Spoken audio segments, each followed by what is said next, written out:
Hey, thanks for joining us today. It's Jim and Johanna, and today we've got a special guest with us, Miss Katie Troebs, who's a unit production manager, and I call her a friend. We've been working together on many projects for roughly 20 years, and she was kind enough to join us today, so we're lucky to have her.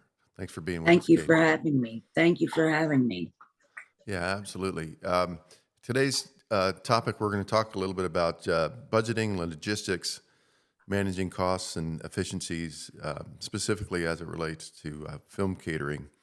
Um, and I guess, as we've navigated through these last few years with COVID and coming out of the strikes, and now a new set of strikes, and streaming services, it seems like they keep changing the formula on us a little bit, Katie. Talk a little bit about maybe some of the challenges that you have faced from the studios, and maybe where you see it going, and what you think the future holds as far as film catering, and what that model looks like. I think that, having negotiated COVID, as you said, I feel kind of like things have changed a little bit, especially in terms of streaming stuff, because budgets have been cut and food costs have gone up. So I try to make sure when budgeting to put in enough money. Um, we have a great working relationship and always easily make a deal. Um, but I'm very cognizant of the fact that labor costs have gone up, as have food costs. Um, so I try to do my best to be able to give you enough to work well with what I give you and to have good people to work for you. Yeah, Um, you, at least with me, you've always been terrific to work with, and we try to work in such a way that we make everybody happy. yeah. What kind of And pressures do you get from the studio side? Is it really just get the number down, get the number down, get the number down, yeah, or yeah? yeah, yeah, yeah. But, I make them understand that the cost is what the cost is. Because if I don't give you enough money, then product suffers and nobody wants that. And, you know, I think the studios understand that we need to make the actors happy, and they all have some kind of dietary constraint, it seems. And also the producers, and it depends on who it is, but some of them are real foodies and they're particular. And with you guys, I don't have complaints. um and if I do, I call you, and it's addressed within seconds. um and I feel like y'all always have a good team that supports production. um as far as the studios go, it's all about the numbers. And in terms of streaming, these guys don't know production, so they don't understand what it takes. And actually, at the end of the day, one of the most important things is the food. If anybody's going to complain about something, they're going to complain about food. Yes. And they all, they run to to catering when they call lunch. Um, and I know that when the studio folks come out and everything, they eat lunch there. They see that they're getting a delicious lunch and that they have many choices, and that um, your guys are so good that within the first week, they know what everybody's breakfast order is going to be for the most part, except for me, who changes my choice daily. But yeah, um, it's all about money. That's all it is. It's all about money. And I think that goes for not only the streaming people. Um, it's true of the studios too. Especially given the fact that, as you mentioned, the strikes and COVID and what have you, they lost money. Yeah. Um, and now they're looking to make it up. Yeah. So yeah, Do you- it's kind of, it's going to be interesting to see when shows come back after the Teamster deal's done, um, what their budget model looks like. I will yeah. tell you this, they're more willing now, studios, to cut above the line, not below the line. So they want to make better deals with directors or writers or what have you, and not pay way over what the union minimums are. Gotcha. Yeah, that's good to know. You brought up the Teamster strike, and that is yet to be played out. But Yeah, I've heard that one of the deal points does relate to catering, and that deal point would take all the catering employees and make them Teamsters, rather I've heard than that too. currently it's just the film chef that Right. falls under the Teamster agreement. With sort of this new introduction, and if it passes, which are of course big ifs, but if it does, do you think that presents? You think some production managers, based on budget constraints, will then look to alternatives for film catering rather than having an on location crew? Maybe something like drop off would now become something that they would entertain. That's a really, really good question. I don't think that that's an option, because if that is done, I think that there are going to be less choices. And, oftentimes we'll run over at lunchtime, and, the assistant directors will call the caterers and go, it's going to be 30 more minutes or what have you. And if food is dropped off, um, it's not going to be the same as it comes like hot off the truck. Yeah, you sacrifice the flexibility and Yep. the ability for the on-site team to navigate. Hey, I had 50 people show up today that I didn't Yeah. even know were going to show up. Yeah. So there's certainly pros and cons to both. But I was wondering Yes. if the economics of it were going to get to be prohibitive, specifically for maybe smaller budget films where they would sacrifice some of the flexibility to. Well, I mean, that's a possibility. And I know that on like super low budget shows, I did one or two in Athens. And what we ended up doing initially was have restaurants do lunch, and we would go and pick it up, and everybody was unhappy. Yeah. Everybody was unhappy. And I can remember calling you in the middle of the show and go, you got to send somebody, because Yeah. everybody's up in arms. Yeah, that was They're, they, one of those I mentioned in an earlier podcast that sometimes we'd get a call Friday at 5 o'clock and have to be serving yeah, on Monday at 6 a.m. exactly. So Yes. yeah, that was Yeah. one of those. No Um, time to shop. so I think it would also I would love to hear the answer to this too, but changing topics just a little bit. Take us behind the curtain, if you will, to where the decision to hire these different departments, specifically catering, is made? Is it kind of a roundtable environment, or is it basically you present these different budgetary options with a recommendation, and then they give you the green light? How does that work? Well, I'm sure that that's true of lots of shows, but basically, I just go in and say, Hannah Brothers is going to be our caterer.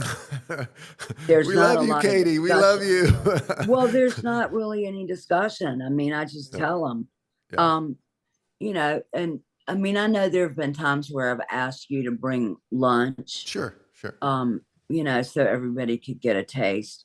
And they were always happy. I, I don't remember a show, with the exception of those ultra low budget things, um, where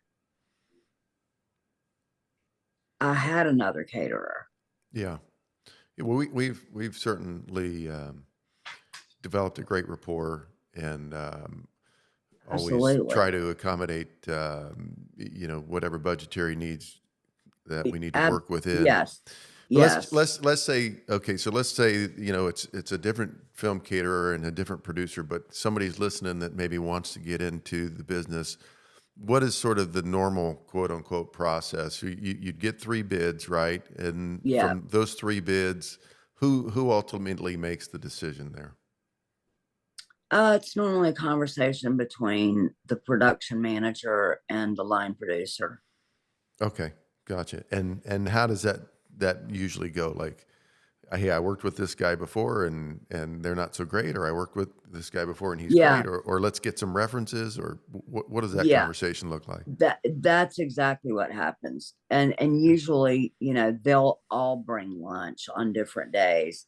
And and the production manager would call other production managers and say, how was it? Did you like so and so? If you had a choice between A, B, and C, who would you pick? And why? Were Yeah. there any problems? Was everybody happy? Could they accommodate, um, special dietary needs for cast? Um, are they willing to be green? Yeah. How much extra will that cost? Stuff like that. And the directive to be green or not be green, that comes from the studio, yes? It does. Yes. Right. And some Yeah. studios are more pro green than others, correct? Correct. Yeah. Correct. Yeah. Gotcha. Yeah. So, like, one of the other topics that we talked about earlier was sort of there's when you say film catering, different things come to mind for different production managers. Some Hmm. some some production managers envision, buffet style. Some envision, Right. like action stations.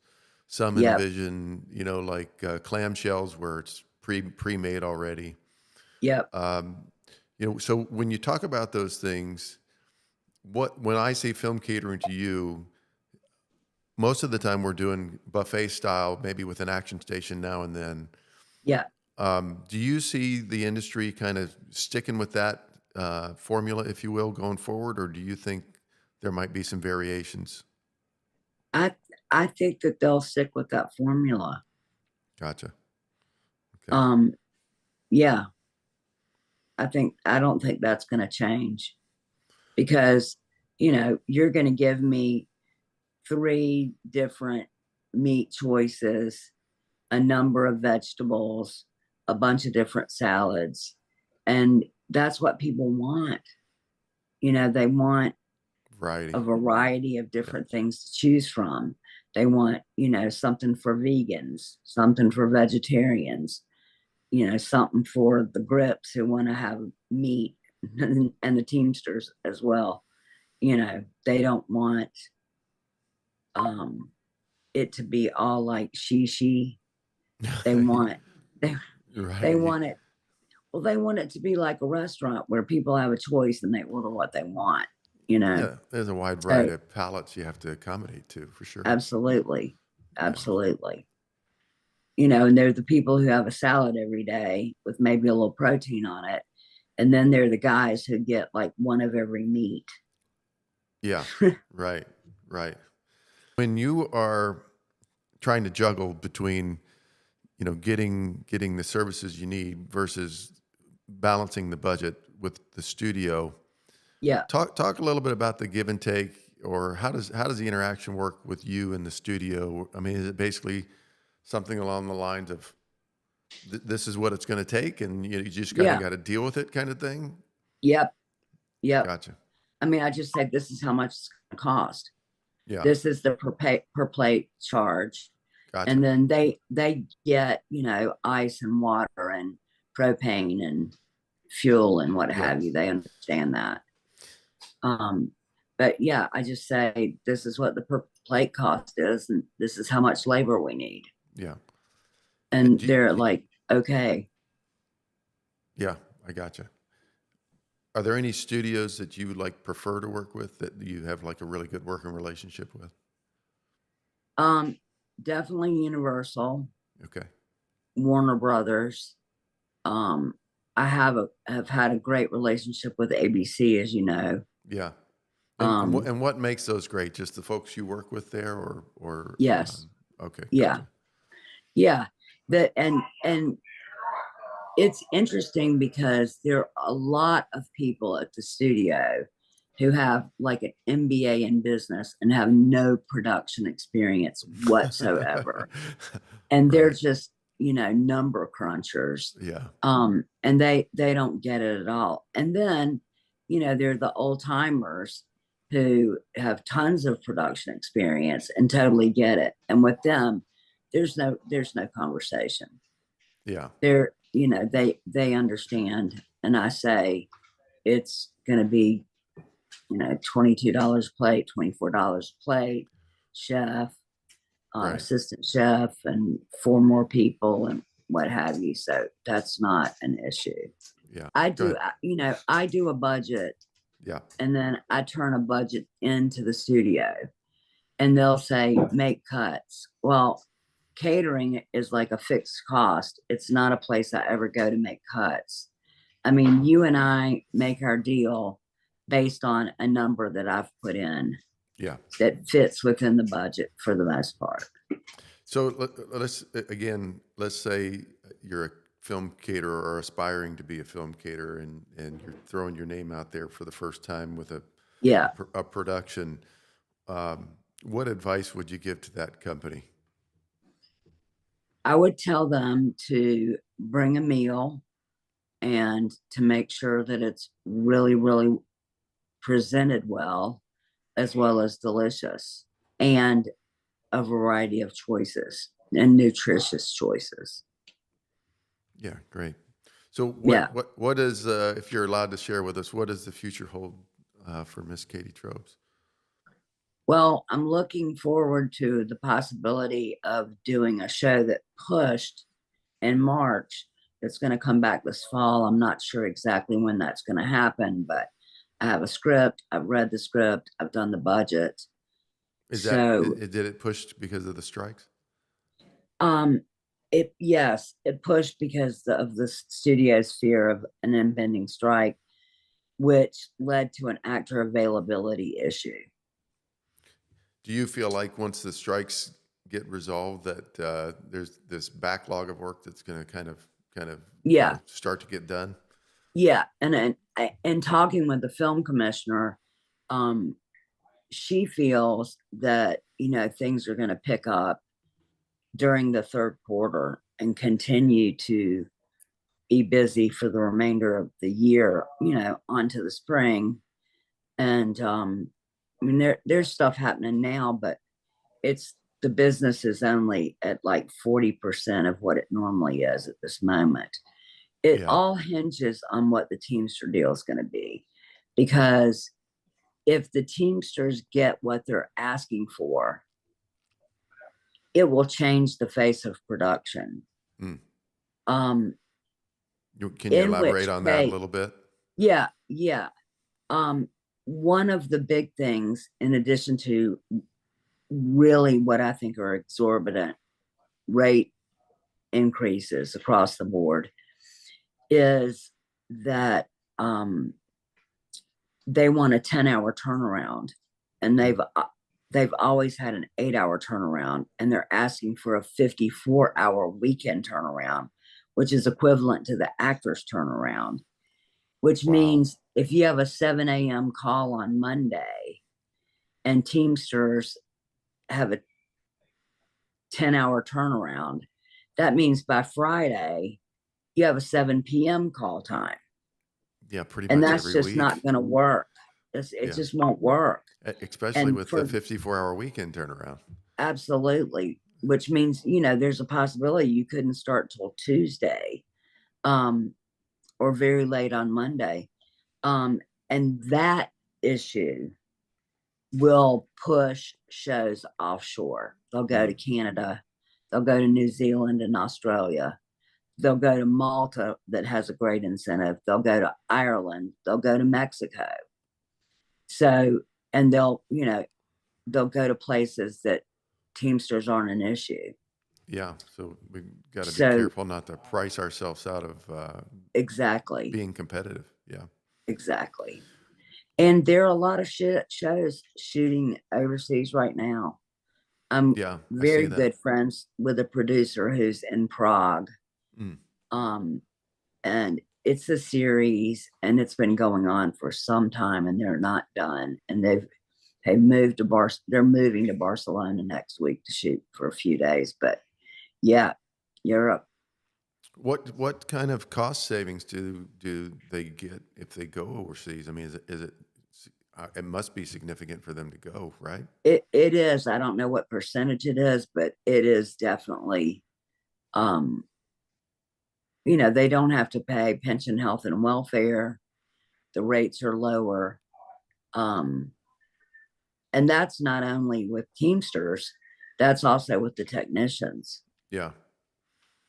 But Does the I think that I'm I'm pro union.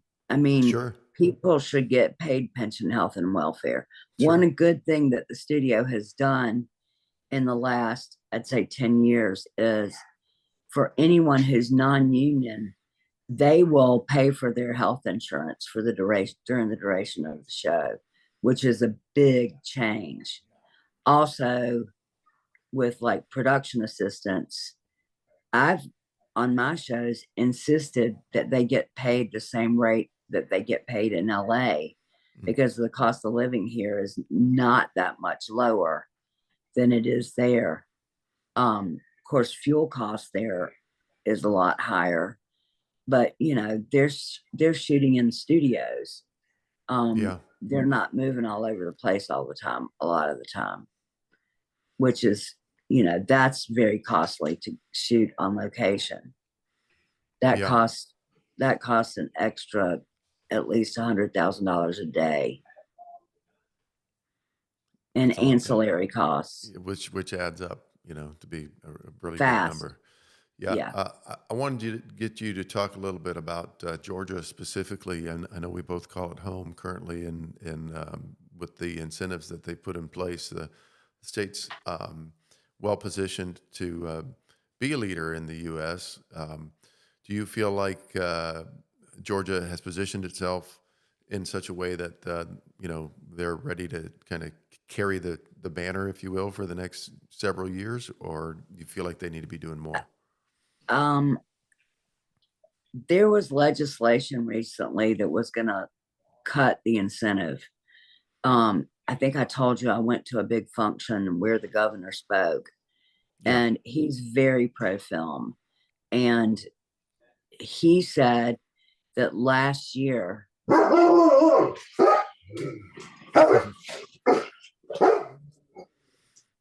He's hungry. they have food. Stop it. Um, you know, the film business brought in $3 billion, and our no, our business is a business that uses no natural resources. You know, we're not like bad for the environment. We don't consume things that other companies do. Yeah. Um, So so it's it's a pretty clean so it's industry. Yeah. it's very clean. And it's you know I think all studios make an effort to be green in some way. Sure. I know Universal has like a big checklist, and we have one person that is devoted to tracking all the green stuff, like how much paper we use, and you know, using uh, using recyclable materials. And hold on, You're good. stop, Willie. What is it? No, no, Ollie, stop, stop. I'm so sorry. You're okay. Willie's crying. Something hurts him. Stop it. Sit, sit. sit, sit. So that person tracks everything. Yeah. And at the end of the show, you basically get a grade um as to how well you did in being green, which is means, not printing scripts for everybody, not printing script revisions or schedules or what have you, and doing stuff electronically, which is great in my opinion. Yeah. Or using recyclable water bottles, Yeah, exactly. sorting your waste after your meal Yes. each day, and Yeah. using And plates and that are decomposable. we use that service that sends us those like bagsters daily, and then at the end of the day, Locations arranges that they come and pick them up, and they sort the recycling and take it away. I mean, of course, we pay for that, but that's being good stewards of Georgia. Yeah, for sure. Yep. Well, I've taken a lot of your time this morning, Katie. Before we call it a day, is there any good story that maybe you want to share that comes to mind um, that relates to Hannah Brothers? I think the best story is when you come to visit.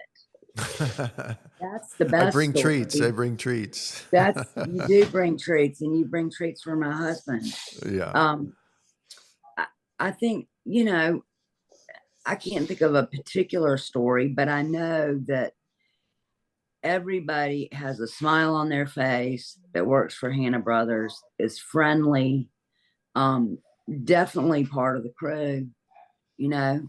I appreciate Um, that. Yeah. they're they're loved by the crew.